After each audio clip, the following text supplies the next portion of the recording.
अस्सलाम वालेकुम मिलियनेयर, मैं हूं ज़ाद चाय वाला। मिलियनेयर मेरे साथ बैठे हुए हैं फ़हीम अशरफ साहब। इनकी तारीफ ये है कि चीजेस ब्रांड के ये सीईओ हैं, को फाउंडर हैं। अब चीजेस ब्रांड को अगर आप जानते नहीं है तो it's a fast food pizza based brand. 19 इनकी ब्रांचें हैं, 1000 से प्लस इनके एम्प्लॉइज हैं एंड देर कॉन्स्टेंटली ग्रोइंग। अभी इन्होंने लाहौर में एंट्री ली है एंड जब आप ये वीडियो देख चुके होंगे या देख रहे होंगे तब ये KPK में दाखिल हो चुके होंगे। ओपन द ब्रांच इन पेशावर और वहाँ तेजी से ये एक्सपेंड कर रहे हैं। बड़े अरसे से बतौर इनके they've been quite, they've been learning, they've been क्या कहते हैं असला इकट्ठा करते रहे, वॉर चेस्ट बढ़ाते रहे हैं and now you are in expansion mode. Yes yes. So Faheem साहब हमें बताएं आपने ये ब्रांड शुरू किया क्यों? हमने एक्चुअल तो अपने रोजगार के लिए शुरू किया था। तो जैसे इस ब्रांड में आगे काम किया तो एक हॉस्पिटैलिटी का एक जज्बा पैदा हुआ कि लोगों को खाना खिलाना बड़ा एक अच्छा काम है। तो जब जैसे हम पैसों से खाना खिलाते थे, साथ साथ हम लोगों की मेहमानवाजी भी करते थे, तो इंटरेस्ट बढ़ता गया, हम इसको आगे आगे चलाते गए। फास्ट फूड के अंदर क्यों आए? ये ज़्यादा कॉम्पिटिटिव मार्केट नहीं थी?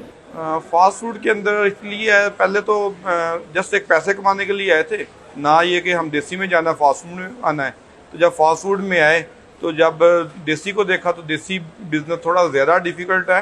डिफ़िकल्ट के साथ वो उसको हम इतना एक्सपेंड नहीं कर सकते इतनी ब्रांचेस के साथ, 20, 30, 50, 100 ब्रांचों के साथ। तो ये वो फील्ड थी जिसमें आप पूरी दुनिया में 10,000 ब्रांचेस ओपन कर लें तो आपको कोई रोक नहीं सकता इस ग्रोथ को, इसलिए इस फील्ड को आगे लेके चले। आप क्यों मानते हैं कि देसी बिजनेस को एक्सपेंड करना मुश्किल है? देसी फील्ड जो बिजनेस है वो पाकिस्तान में जिसका ट्रेंड है या दुनिया में जिसका ट्रेंड है वो शेफ बेस्ड है। हर बंदे ने अपना तरीके से इसको बनाना, अपनी रेसिपी के मुताबिक बनाना। अगर आप उसको स्टैंडर्ड मेथड दे भी देंगे तो फिर भी थोड़ा बहुत वो अपनी मर्जी करते हैं। और वो शेफ बेस्ड बिजनेस है। ये हमारा जो बिजनेस है फास्ट फूड बिजनेस है, पिज़्ज़ा बिजनेस है, ये है एक्चुअल रेसिपी बेस्ड बिजनेस। इसमें ट्रेनिंग और रेसिपी की बुनियाद पे काम करवाया जाता है और वर्कर्स उसी मेथड्स को, उन्हीं स्टैंडर्ड्स को फॉलो करते हैं जो उनको SOPs जो मेथड्स दे दिए जाते हैं। तो इसलिए इसमें कोई शेफ्स की अपनी कोई ज़्यादा मर्जी नहीं होती। R&D के लिए हमें शेफ्स की ज़रूरत पड़ती है, बट इसके आगे शेफ की बहुत ज़्यादा कोई इसमें मर्जी नहीं होती। और ये शेफ जल्दी से बनाए जा सकते हैं? इसमें तकरीबन आलमोस्ट अगर कुछ लर्निंग वाला बंदा है तो उसकी कोई लोअर लेवल पे कोई 1 ईयर की प्रैक्टिस है तो हम उसको 1 ईयर में किचन सुपरवाइजर बना देते हैं। इसी को जिसको हम किचन सुपरवाइजर कहते हैं, इसी को लोग शेफ कहते हैं। ठीक, गुड हो गया। कितने पैसे आप लोगों ने इन्वेस्ट किए थे to open the first branch? First branch हमने 27 लाख से ओपन की थी, तो जस्ट एक्सपेरिमेंट के लिए। तो उसके बाद हमने नेक्स्ट इस पे इन्वेस्टमेंट तो बहुत ज़्यादा की आउटसोर्स, लेकिन जो फर्स्ट बिजनेस स्टार्ट लिया था वो 27 लाख से स्टार्ट लिया था। कब लिया था? 2014, 11 जनवरी 2014। तो अभी आपको 8 साल ही हुए इस बिजनेस में? जी तकरीबन। दूसरी ब्रांच आपकी कब? दूसरी ब्रांच हमने ओपन की थी मार्च 15 में, यानी 1 साल के अंदर ही आपने कदम ले लिया दूसरे का। थर्ड ब्रांच हमने दिसंबर 15 में ओपन कर ली थी। राइट नाउ इस वक्त आपकी एक ब्रांच पे ऑन एवरेज कितना खर्चा आ जाता है खोलने के लिए? अब तो माशाल्लाह डेकोर भी आपका जबरदस्त हो चुका है। 20-30 मिलियन के करीब ऑलमोस्ट। 20 to 30 मिलियन डिपेंड करता है कि एरिया पे डिपेंड करता है। अगर तो आपकी ब्रांच छोटी है, 3000 स्क्वायर फीट की है, तो 20 to 25 मिलियन। अगर आपकी ब्रांच बड़ी है तो 30 मिलियन प्लस भी आ जाता है। आप 3000 स्क्वायर फुट को छोटा कहते हैं? जी, तो हमारे लिए जो चीजेस के लिए 3000 स्क्वायर फीट जो छोटी ब्रांच होगी वो डाइनिंग ब्रांच वो 3000 स्क्वायर फीट के करीब होगी। ठीक, आपकी सारी डाइनिंग है? हमारे पास एक ब्रांच जो है वो डाइनिंग नहीं है, डिलीवरी टेक वे है, बट वो भी ऑलमोस्ट आफ्टर 2 मंथ्स वो भी डाइनिंग ब्रांच में शिफ्ट हो रही है। उधर हमने नई जगह एक्वायर कर ली है, उस पर काम हो रहा है। तो आफ्टर 2 मंथ्स वो भी रिप्लेस होके नई जगह पे चली जाएगी। मैंने आपके बाहर तकरीबन 20-30 बाइक्स खड़े हुए देखे हैं हमेशा, खासतौर पे इस ब्रांच के आगे। आपके ज्यादा ऑर्डर डाइनिंग आते हैं या डिलीवरी वाले? डाइनिंग में देखें आज़ाद भाई, एक आपके पास एक मखसूस स्पेस है। फॉर एग्जांपल आपके पास 1000 स्क्वायर फीट है, 1000 स्क्वायर फीट में आप 15 to 18 टेबल लगा लेंगे, लेकिन डिलीवरी पे तो पाबंदी नहीं है। आप 1 घंटे में 30 राइडर्स आउट करें, 40 राइडर आउट करें, तो डिलीवरी का बिजनेस जो है इस्लामाबाद, रावलपिंडी में या दूसरे बड़े शहरों में देखा जाए तो वो प्रॉफिटेबल है। उसी से एक्सपेंस पूरे होते हैं। इतनी बड़ी जगह लेके इसको डाइनिंग मॉडल पे नहीं किया जा सकता। डिलीवरी का बिजनेस ही हमारा ज़्यादा बिजनेस होता है। ठीक, हमने ये तय कर लिया कि ये कॉम्पिटिटिव मार्केट, आप इसमें दाखिल हो गए हैं। आपकी यूनिक सेलिंग पॉइंट क्या है, यूएसपी क्या है? यूनिक सेलिंग पॉइंट हमारा है पिज़्ज़ा में क्रॉन क्रस्ट पिज़्ज़ा है। वो एक डिफरेंट शेप पिज़्ज़ा है जिसको लोग काफ़ी ज़्यादा लाइक करते हैं, और बहुत हमारा ये पिज़्ज़ा लॉन्च करने के बाद बहुत अदर ब्रांड्स ने सेम शेप में पिज़्ज़ा लॉन्च किया, और हमारा वो हॉट सेल आइटम है, और दूसरों को भी वो पिज़्ज़ा माशाल्लाह से अच्छा बिजनेस दे रहा है। ठीक हो गया। और जो बिजनेसेस अगर उनका जिक्र करूं तो डोमिनोज कहती है कि जी हम आपका खड़े होंगे तो 7-8 मिनट में आपका पिज़्ज़ा दे देंगे। बाहर खास तौर पे ये कहती है अगर डिलीवरी करवानी है तो 35 मिनट के अंदर हम डिलीवर कर देंगे, और वरना आपको फ्री मिलेगा वगैरह वगैरह। ये जो आपकी 19 ब्रांचेस हैं, ये फ्रेंचाइज्ड हैं, ये सारी कंपनी ओन्ड है? टोटल कंपनी ओन करती है इसको। कंपनी ओन्ड वाली मॉडल आपने आगे चलाना है? जी, अभी 100 ब्रांचेस का कंपनी ओन मॉडल ही चलाएंगे, क्योंकि एक इंटरनेशनल रिसर्च है कि जो कंपनी 100 ब्रांचेस चला सकती है वो फ्रेंचाइज दे। अगर आप 100 ब्रांचेस को खुद से ऑन करके उनके ऑपरेशंस को स्मूथ चला सकते हैं तो देन आप में इतनी कैपेसिटी है कि आप फ्रेंचाइज दे सकते हैं। लेकिन सीरियस ने तो फिलहाल फ्रेंचाइज मॉडल पे को काम नहीं किया, और ना ही अभी फ्यूचर में करने का प्लान है। लेकिन जो इंटरनेशनल रिसर्च है वो भी यही कहती है कि आप 100 ब्रांचेस के बाद फ्रेंचाइज देना चाहें तो दे सकते हैं। अभी बट चीज़ेस का अभी को प्लान में शामिल नहीं है फ्रेंचाइज देना। हम अगर और लोकल ब्रांड्स को देखें, बर्गर लैब हो गई, आई थिंक दे ओन 3-4 उनके खुद हैं, बट वो 20+ क्रॉस कर चुके हैं, देर इन द फ्रेंचाइज मॉडल। वाकई you gonna stick with the 100 branches, या चलिए 35 पे हम कह लेंगे यार इनफ हो गया, अब हम फ्रेंचाइज में चलते हैं? नहीं आज़ाद भाई, ये जो बिजनेस है ये इंतहाई टफ बिजनेस है। 24 आवर्स आपको खुद से इसकी मॉनिटरिंग करनी पड़ती है। तो बिल्कुल 35 ब्रांचों या 40 ब्रांचों पे तो पॉसिबिलिटी ही नहीं है कि आप एक इस स्टेज पे आके फ्रेंचाइज दे दें और फ्रेंचाइजी अपनी मर्जी करे।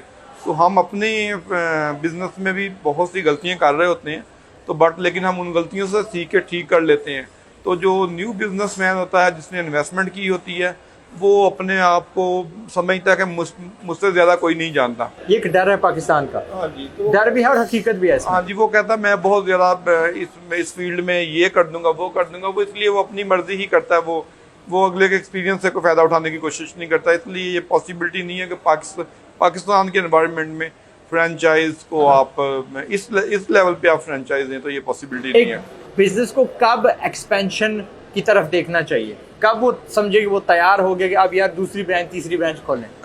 जब आप समझते हैं कि पहली ब्रांच को आप बहुत स्मूथ रन कर रहे हैं और अगली ब्रांच को चलाने के लिए आपके पास कुछ SOPs और कुछ आपके पास वर्क है। अगर आपके पास कोई होमवर्क नहीं है, आप पहली ब्रांच भी आपकी जो बिजनेस है वो भी 100% नहीं है, 60-70% है, तो देन आपको नेक्स्ट ब्रांच पे नहीं जाना चाहिए। आप ये इनको सारी ब्रांचेस को मेंटेन कैसे करते हैं? क्योंकि कुछ तो आपकी इस्लामाबाद में है, फिर कुछ हैं जो अब लाहौर इतने दूर है, 4-5 घंटे का फासला है। आप दरमियान में गुजरान जा सकते थे, जेलम जा सकते थे, और जगह भी जा सकते थे। वाई ओपन दम सो फार हुए एक दूसरे से, और इन पे काबू कैसे रखते हैं, मेंटेन इनको कैसे करते हैं, क्वालिटी कैसे मेंटेन रखते हैं? पंजाब में मेरे दूसरे पार्टनर वो बैठते हैं, तो पंजाब के बिजनेस को ज़्यादा वो देखते हैं। और हम एक मेच्योरिटी के बाद लाहौर गए हैं। हमने इधर 13 ब्रांचें चीज़ियस ने रावलपिंडी इस्लामाबाद में 13 ब्रांचें ओपन करने के बाद लाहौर जाने का सोचा। तो एक मेच्योरिटी आ गई थी, एक टीम इतनी डेवलप हो गई थी, तो इसलिए लाहौर गए। अगर हम रास्ते में गुजर खान या जेलम या गुजरात जाते तो हमारा जो टास्क है वो अचीव नहीं हो रहा है। हमें पहले बड़े सिटीज़ में जाना है, लाहौर, पेशावर, मुल्तान, उसके बाद फिर हम छोटे छोटे सिटीज़ को कवर करना है। लाहौर में ना 80 लाख लोग रहते हैं। जी जी बिल्कुल। आप वहाँ पे कितनी अपनी ब्रांचेस तो को करते हैं कि हम खोलेंगे? अगर हम उनके बड़े बड़े एरियाज़ को देखें तो 20 ब्रांचेस। जिस तरह अब आने वाले दिनों में फास्ट फूड का एक बहुत ज़्यादा ट्रेंड बढ़ रहा है, और बहुत ज़्यादा लोग जो देसी खाने वाले लोग भी थे वो भी अब पिज़्ज़ा और बर्गर और फ्राइड पे जा रहे हैं। तो अब इस ट्रेंड के मुताबिक अगर आज में देखी जाए तो ये 30 ब्रांचें तो बड़ा इजीली लाहौर में जज़ब कर जाएंगे। बिल्कुल, बहुत इजीली। आपका कुछ सेंट्रल किचन वाला कॉन्सेप्ट है? नहीं, हमारा सेंट्रल किचन वाला नहीं होता। हमारा जो कंसेप्ट होता है वो केमिस्ट्री कंसेप्ट होता है, जहाँ से हमारी रेसिपीज़ वो सिर्फ उधर जाके मिक्स होनी होती हैं, और साथ में कुछ जो प्रोडक्ट्स हैं रॉ प्रोडक्ट्स बन के जानी होती हैं, और ब्रांच पे उन्होंने हाफ प्रोसीजर के मिजरी में और हाफ प्रोसीजर जाके ब्रांचेस पे होते हैं। आपकी बेस्ट मार्केटिंग स्ट्रेटजी आज तक क्या रही है? अभी तक की जो अगर हम देखें तो हमारी जो कैंपेन जो सुपरहिट हुई थी वो PSL में हुई थी, और जो हमारी स्टार्ट से लेके अभी तक जो बेस्ट स्ट्रेटजी है वो है आने वाले लोगों को खाना खिलाना, अपने दोस्त को अहबाब में, अपने हल्का अहबाब में, मार्केट में खाना खिलाना। जो खाना खिला के आप लोग अपनी प्रोडक्ट टेस्ट करा के जो मार्केटिंग ले सकते हैं वो आप किसी इश्तिहार के थ्रू नहीं ले सकते। मैं तो इनको वन डिश की तरफ पुश करता रहता हूँ, एक डिश के माहिर बन जाए और उसके छोटे छोटे सैंपल दिया करें कॉकटेल स्टिक्स पे, वो दांत साफ करने वाले दाने नहीं होते, उस पर खिला दें, जायका उनके मुंह में डाल दें। जो आप वन डिश की कह रहे हैं, दुनिया में जो सबसे ज़्यादा अर्निंग वाला बिजनेस है वो वन डिश बिजनेस ही है। और जो जितने भी बड़े बड़े मल्टीनेशनल ब्रांड्स हैं वो वन डिश टाइप कंसेप्ट पे ही चलते हैं। अगर हम KFC को देख लें तो KFC पिज़्ज़ा भी बना सकता है और KFC ग्रिल्ड बर्गर भी बना सकता है। ना तो KFC ग्रिल्ड बर्गर बनाता है, ना ही KFC पिज़्ज़ा बनाता है, तो वो अपने ही फ्राइड में रहता है। इसी तरह मैकडोनल्ड की बात करें तो वो भी इसी में रहता है, वो अपने ग्रिल्ड टाइप में रहता है, वो दूसरी चीज़ों में नहीं जाता। तो वन डिश का जो कंसेप्ट है वो तो दुनिया उस कंसेप्ट को मानती है। गुड। आपने कहा 3 आप पार्टनर्स हैं, लेकिन MD का ओहदा आपको दिया गया, वो क्यों? मेरे जो दूसरे पार्टनर हैं, एक जिन्होंने स्टार्ट लिया था, इमरान एजाज साहब, CEO हैं इस कंपनी के। एक मेरे बड़े भाई मेरे साथ पार्टनर हैं, वो स्लीपिंग पार्टनर हुआ करते के तौर पे हमारे साथ आए थे, तो बाद में उन्होंने कंस्ट्रक्शन के डिपार्टमेंट को उन्होंने ऑन किया। तो जो एक्सपेंशन हुई है, जो चीज़ें हुई हैं वो सारी तकरीबन 70-80% इसमें या 90% एफर्ट मेरी हैं। तो इसलिए मैं थोड़ा सा मेरी जो स्ट्रेंथ है वो भी ऑपरेशंस की है। उन्होंने फिर आपको आगे कर तो दिया। इसलिए मैं ऑपरेशंस पे ज़्यादा स्ट्रेंथ रखता हूँ, तो इसलिए मैं ऑपरेशंस की ही सीट देखता हूँ। मुझे ऑपरेशन थोड़ा सॉफ्ट टास्क लगता है, तो इसलिए मैं ऑपरेशंस को ज़्यादा ऑपरेशंस में रहता हूँ, तो इसलिए मैं वो MD ही मुझे सूट करता है। ठीक, 3 खासियत जो एक CEO में, एक MD में होनी चाहिए। अपनी टीम पर रिलाय करने वाला हो, अच्छी टीम चूज करे और हार्ड वर्कर होना चाहिए। माशाल्लाह। और हार्ड वर्क तो किसी भी चीज़ है, ये तो नहीं, वो तो सारे कहेंगे हम हार्ड वर्क है। नहीं, हार्ड वर्क से मुराद ये कि उसको को डेली 12 से 14 घंटे काम करना पड़ता है। अब हार्ड वर्क से मुराद ये नहीं कि आपने सुबह काम शुरू किया और 3 घंटे इतना काम कर लिया, उसके बाद थक गया जी मैंने बहुत हार्ड वर्क किया। हार्ड वर्क नहीं, आपको एटलीस्ट महीने में 26 दिन और डेली 12 से 14 घंटे काम करना पड़ेगा, इसको हम हार्ड वर्क कहते हैं। और बहुत से लोग इस फील्ड में आने वाले बहुत से लोग इतनी लंबी ड्यूटी इस फील्ड में नहीं देते, जिसकी वजह से वो थोड़ा सा पीछे रह जाते हैं।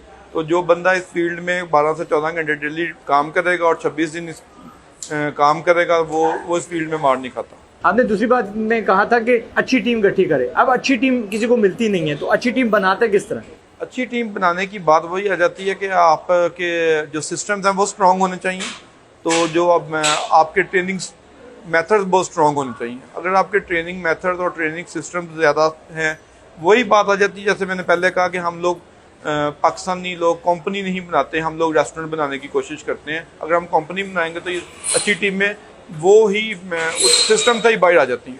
ये इन्होंने ना ऑफ कैमरा हम दोनों जब बात कर रहे थे कहा था कि यहाँ पे जब एक ओनर इंतकाल कर जाते हैं तो वो कंपनी बैठ जाती है, जबकि बाहर की आप देख लो, रिगलीज देख लो, आप कोक देख लो, आप पेप्सी देख लो, इनके मालिक गल सर गए हैं। लेकिन ये सिस्टम इनके क्योंकि थे तो आज भी ये कंपनीज चल रही हैं। तो this is something we need to work on. I think जितनी ज़्यादा हमारे पास वो बिजनेस का शौर आएगा, आगाही आएगी, जितने ज़्यादा हमारे बिजनेस पीपल होंगे तो ये सिस्टम इंशाल्लाह बढ़ता रहेगा। जब आप ये बना रहे थे चीज़ियस ब्रांड, आपने बहुत सारे सबक सीखे होंगे, आपने बहुत सारे ठुड्डे खाए होंगे। टेल अस अबाउट दोस्त, ताकि ये बच्चे जो हैं ये ना खाएं, शॉर्टकट्स इनको कुछ बताएं। शॉर्टकट्स यही हैं कि जो भी बंदा इस फील्ड में, मैंने पहले भी वही बात बोली, दोबारा वही बोलूँगा, जो बंदा इस फील्ड में 12 से 14 घंटे काम करता है वो अपने सिस्टम से आगाह है, वो ठुड्डे नहीं खाता। वो डेली जो गलती करे उससे सीखता जाए तो आगे नहीं होता। तो जो जिस दौर में हमने स्टार्ट लिया था, चीज़ ने स्टार्ट लिया था, वो दौर थोड़ा सा एक पुराना दौर था, थोड़ा सा, इतना पुराना भी नहीं था, लेकिन आज के दौर में आपके पास कोई यूनिक आइडिया होना चाहिए। जिसके पास एक यूनिक आइडिया है वो इस फील्ड में ठुड्डे नहीं खाता। हो खाने पीने वाली चीज लेकिन हो यूनिक आइडिया। यूनिक आइडिया, आप डिफरेंट अपनी प्रोडक्ट्स को डिफरेंट तरीके से सेल करें। आपके पास अगर वन डिश की, जैसे आप बार रेगुलर करते रहते हैं, तो अगर वन डिश ही है तो वो यूनिक हो, उसकी पैकेजिंग यूनिक हो, उसका सर्विंग स्टाइल यूनिक हो, वो चीज़ आप लेके आएं जो मार्केट में पहले नहीं है। आप इंटरनेशनली जगह से कोई ढूंढ के लाएं, इंटरनेशनली आइडियाज़ को कॉपी कर लें। आप नहीं अपना कोई आइडिया जनरेट कर सकते। यूनिक आइडिया सेल होता है। हमारे जैसा जो बिजनेस था ये थोड़ा पहले दौर का था, तो आज ये चल रहा है। अदरवाइज आज के दौर में ये वाला बिजनेस नहीं है। आज के दौर में यूनिक आइडिया सेल होता है। क्या इनको प्राइसिंग पे कंपेटिटिव होना चाहिए, सस्ता करके चीज बेचनी चाहिए या नहीं? प्राइसिंग पे जो चीजेस की स्ट्रेटजी है, जो चीजेस सोचता है, जो चीजेस करता है, वो ये कहता है कि आप पूरी प्राइस लें बट जो प्रोडक्ट है थोड़ी ज्यादा दे दें। ठीक, प्राइस कम ना करें, प्रोडक्ट थोड़ी मील साइज थोड़ा बेटर करके दे दें। अगला बंदा ये ना महसूस करे कि यार मैंने 1600 रुपए दिए, 1600 रुपए की चीज नहीं है, ये तो यार 2000 की दे दी है। वैल्यू फॉर मनी उनको वैल्यू फॉर मनी होनी चाहिए और साथ में कुछ ऐड करके दें। ठीक, अगर आप प्राइसिंग कम रखते हैं तो लोग कहते हैं बहुत सस्ते हैं। तो स्टार्ट में हम लोग की चीज़ें की बहुत सस्ती प्राइसिंग हुआ करती थी, तो लोग कहते थे कि चीज़ें पता नहीं क्या है। जब से हमने अपनी प्राइसेस को थोड़ा ठीक किया तो लोग हमें ज़्यादा वैल्यू देना शुरू हो गए। पाकिस्तान में जो महंगा है उसको ब्रांड कहा जाता है, जो सस्ता है उसको लोग वैल्यू नहीं देते। समझा चुका हूँ। Very true that. आपने क्योंकि अब ये कहा कि जी हमारी पॉलिसी है टू गिव मोर, आपकी 3 ब्रांड वैल्यूज जो जिसको आप कायम रखते हैं। एक तो पहली वही बता दी कि कस्टमर सर्विस में हम बहुत ज़्यादा फोकस रखते हैं कि जो भी हमारे पास कस्टमर आ रहे हैं वो हर हाल में हैप्पी जाने चाहिए। दूसरी पे ये भी है कि हम लोग वो नहीं करते, हम एक्स्ट्रा ऑर्डरिंग के पे नहीं जाते कि कस्टमर की जेब से एक ही दफ़ा सारे पैसे निकलवा लिए जाएं। हम चाहते हैं कि कस्टमर उतना ही ऑर्डर करे जितने उसको नीड है और वो फूड वेस्ट ना हो। अगर बच्चे भी तो हम उसको पैक करके दे देते हैं कि आप ये अपने ड्राइवर को या अपने घर में किसी और को दे दें। थर्ड बचती है, तो थर्ड में हमारी कोशिश होती है क्वार्टर इंग्रेडिएंट्स, कि हम किसी इंग्रेडिएंट्स पे ना कंप्रोमाइज़ करें, अपने फूड पे को कंप्रोमाइज़ ना किया जाए। ये तो सारे कहते हैं, कोई मिसाल दें। मिसाल ये कि जैसे अभी मैंने आपको बोला कि चीज़ेस बहुत ज़्यादा महंगी प्रोडक्ट नहीं बेचता। हमारे पास जो भी कस्टमर आता है तो हम उसको जस्ट 30 रुपीज़ में पानी देते हैं। एक छोटी सी एग्जांपल दे रहा हूँ आपको। तो 30 रुपीज़ वाला पानी भी हम किसी लोकल कंपनी से पैक नहीं करवाते। वो भी हमारी कोशिश होती है आपको किसी अच्छे ब्रांड का पानी दिया जाए, यानी एक्वाफीना। वो बड़ा तो किसी अच्छे ब्रांड का पानी दिया जाए, वो ब्रांड जो जिसको कस्टमर बहुत खुश होकर रिसीव कर लेता है। 30 rupees, just 30 rupees. I am pretty sure मैंने जब भी किसी पेट्रोल पंप से किसी कियोस्क से लिए वो तो 40-50 रुपए का ही होता है। आजकल 50 का हो गया। आजकल 50 का हो गया, बट हमने इसको पिछले 1.5-2 साल से 30 रुपीज़ में ही सेल कर रहे हैं कि हम पानी से हम कहते हैं नो प्रॉफिट नो लॉस। हम कोल्ड ड्रिंक जस्ट 80 रुपीज़ की देते हैं, जो दूसरे अदर ब्रांड्स 100-200 की देते हैं। 100 की कोई भी नहीं देता, 190-200 के करीब देते हैं। तो उस पर भी हमारा रीफिल 100% फ्री है। मैं कहने वाला था रीफिल देते हैं, ठीक है। 100% रीफिल फ्री है और अनलिमिटेड है, जितनी दफ़ा मर्जी को ले लें। बाहर एक चेन है, उसका नाम है सुरक्षा है, चिलीज आई थिंक। चिलीज वाले अनलिमिटेड रीफिल्स देते हैं, तो उनकी एक यूनिक सेलिंग पॉइंट है। ये आप भी अपना सकते हो भाई। पानी खुला, वो टूटी लगी हुई है, फाउंटेन लगा हुआ, खुद भरते जाओ पीते जाओ। This is something you can अपना। जाते वक्त हमारे बच्चों को कोई एडवाइस दी तो आपने बहुत सारी है, हमने बहुत सारे सबक भी सीखे हैं, but anything you can advice them जब भी अपना वन डिश वाला बिजनेस करने वाले हैं। मैं तो इनको हमेशा कहता हूँ छोटा करें, एक डिश पकड़ें, उसमें ज़्यादा कम होता है, उस एक चीज़ में आप बहुत माहिर हो जाएंगे। Would you agree with me? मैं बच्चों को कहूँगा जब भी आप इस बिजनेस में आए थोड़ी सी वर्क करके आए, थोड़ा सा कुछ सीख के आए। आपके माँ बाप ने आपको 5-6 मिलियन दे दिए और आप कह रहे हैं मैं रेस्टोरेंट बना के इसको खत्म करने जा रहा हूँ। रेस्टोरेंट बना के 5-6 मिलियन 6 मिलियन में नहीं हमने हर्जना, ठीक है, कतई नहीं। हमने ना 1,00,000 2, 3, 4 में शुरू करना है। हमने कियोस्क बनाने हैं, मिनी रेस्टोरेंट हमने बनाने हैं, बड़े नहीं बनाने हमने। ठीक है। तो जब भी आप आए कुछ वर्क करके हैं, पहले किसी के साथ कुछ देर ट्रेनिंग ले लें। आप किसी हमारे पास आ जाएं, आप चीज़ें आपको पसंद है हमारे पास आ जाएं, हम आपको ट्रेनिंग दे देंगे कि आप ये बिजनेस इस तरह कर सकते हैं, इस तरह आप सप्लाई चेन मैनेज कर सकते हैं, इस तरह आप ये चीज़ें मैनेज कर सकते हैं। तो कुछ वर्क करके हैं, विदाउट वर्क आप किसी भी बिजनेस में पंगा ना लें। थोड़ी सी पहले अपनी वर्किंग करके फिर इस फील्ड में एंटर हो। ब्यूटीफुल, जज़ाकल्लाह खैरन फॉर एवरीथिंग। आपसे एक मैं इल्तिजा कर सकता हूँ? जी जी आपने इंटरव्यू दिया, कैसे महसूस हुआ? बेहतरीन जी। व्हाट इफ मामून आपने भी हेल्प करनी है, आप एक छोटा सा टिकटॉक पे अपनी डेली जो लाइफ है, जी जी a day in the life of an MD, वो साथ शेयर करते जाएं, उस्ताद बने, इनको गाइड करें। आप फूड की इंडस्ट्री में है ना 19 ब्रांचें चलाते हैं ना, 99.9999% पाकिस्तानी 19 ब्रांचें नहीं चलाते, एक भी नहीं चलाते होंगे। तो आप यूनिक हैं। आप हमें टिकटॉक एक छोटा सा प्लेटफॉर्म है, वर्टिकल है, यानी आपने ये वीडियो निकाला, कल 10 मिलियन 10 लाख लोगों ने देखे, वो पड़े मारा, तो इट विल रियली, एक तो आपकी ब्रांड बढ़ेगी, प्लस आप अंदर की कहानी बताएं। ये देखिए जी, इंग्रेडिएंट हम नहीं ला सकते, शॉर्टेज हो गई है, फूड फॉरेन पे बैन हो गई है, अब इसका हमने नेमो बदल KNN से उठाया या फलान से उठाया। ये छोटी छोटी चीज़ें आई वुड रियली अप्रिशिएट, और ये भी अप्रिशिएट करेंगे। हल्का सा वादा, 5 वीडियोस मांग रहा हूँ, मंजूर है ना? जी बिल्कुल मंजूर है जनाब। चीजेस का चैनल आ रहा है, देखिएगा। फ़हीम साहब हैं अनकरीब। Thank you very much. अल्लाह आपके एक्सपेंशन में बरकत डाले। I wish you all the best. And एक बात थी, मैंने कहा था कि आपको महसूस नहीं होता कि आप लोगों को बीमार कर रहे हैं? आपने क्या कहा था? मैंने इससे पहले भी बहुत दफ़ा कह चुका हूँ और आज फिर कह रहा हूँ कि मैं कहता हूँ कि फास्ट फूड जो पिज़्ज़ा फूड है, ये फूड आप हफ्ते में एक दफ़ा खाएं, आप डेली ना खाएं।